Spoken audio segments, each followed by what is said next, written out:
মহাবাহু ব্ৰহ্মপুত্ৰৰ বানৰ কবলত মৰিগাঁও জিলাৰ লাহৰীঘাটৰ সমগ্ৰ অঞ্চল। মৰিগাঁও জিলাৰ লাহৰীঘাটৰ টেঙাগুৰি কছাৰী গাঁৱত ৰিং বান্ধ ছিঙিলে মহাবাহু ব্ৰহ্মপুত্ৰই। ৰাতিপুৱা যেতিয়া ব্ৰহ্মপুত্ৰৰ বাঢ়নী পানীৰ খহনীয়াত ৰিং বান্ধখন ছিঙি তীব্ৰ বেগেৰে অহা পানীৰ ফলত বহুতো ঘৰ দুৱাৰৰ লগতে ঘৰচীয়া জীৱ জন্তু বানত উটি গ'ল। যোৱা 2 বছৰে লাহৰীঘাট অঞ্চলৰ বহুকেইটা ৰাজহ গাঁও খহনীয়াত ত্ৰাস যোৱাৰ পিছতো চৰকাৰ তথা জিলা প্ৰশাসনে কোনো ধৰণৰ স্থায়ী সমাধানৰ পদক্ষেপ নোলোৱাৰ ফলতে লাহৰীঘাটৰ বৃহৎ অঞ্চল পানীৰ তলত জাহ যাব ধৰিছে। ৰাইজৰ অভিযোগ, খহনীয়াগ্ৰস্ত এই ঠাইত জলসম্পদ বিভাগৰ মন্ত্ৰী কেশৱ মহন্ত তিনিবাৰকৈ অহাৰ পিছতো ইয়াত মাথাউৰি নিৰ্মাণ নহল।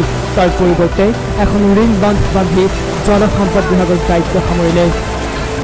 অসমৰ মুখ্যমন্ত্ৰী সৰ্বানন্দ সোণোৱাল ডাঙৰীয়াও লাহৰীঘাটৰ খহনীয়াগ্ৰস্ত ঠাই পৰিদৰ্শন কৰি প্ৰতিশ্ৰুতি দিছিল যে অতি সোনকালে খহনীয়া ৰোধৰ ব্যৱস্থা লোৱা হ'ব। কোনো কাৰ্যক্ষমত সেয়া পৰিলক্ষিত নহ'ল। ৰাতিপুৱা আজি 6:30 বা 7টা বজাত মাথাউৰিখন ছিগিছে। সেইটো মাথাউৰি নহয়, ৰিং বান্ধহে হয়। যাত নেকি মাথাউৰি দৰকাৰ আছিল, মাথাউৰিখন চৰকাৰে হয়তো কিবা কাৰণত এইটো দিয়া নাই। এটা ৰিং বান্ধ অলপ হালকা হৈছিল আৰু কমজুৰি হৈছিল। সেই মাথাউৰিখন ৰিং বান্ধখন হয়তো জনামতে কমপ্লিট হোৱা নাছিল।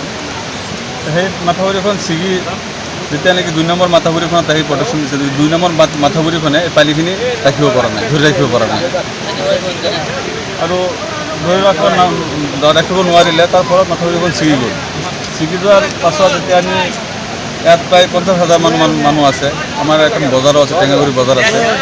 এতিয়া পূৰা অঞ্চলটো পানীৰ তলত আছে আৰু যদি আজি বা কালি পৰহিলৈকে পানী বাঢ়ি থাকে, আমাৰ এই লাহৰীঘাট অঞ্চল বা মৰিগাঁও ডিষ্ট্ৰিক্টৰ আধাখিনি জিলাই পানী পাই যাব। লাহৰীঘাটৰ পৰা ফাৰুক আহমেদৰ ৰিপৰ্ট, টাইমছ গুৱাহাটী।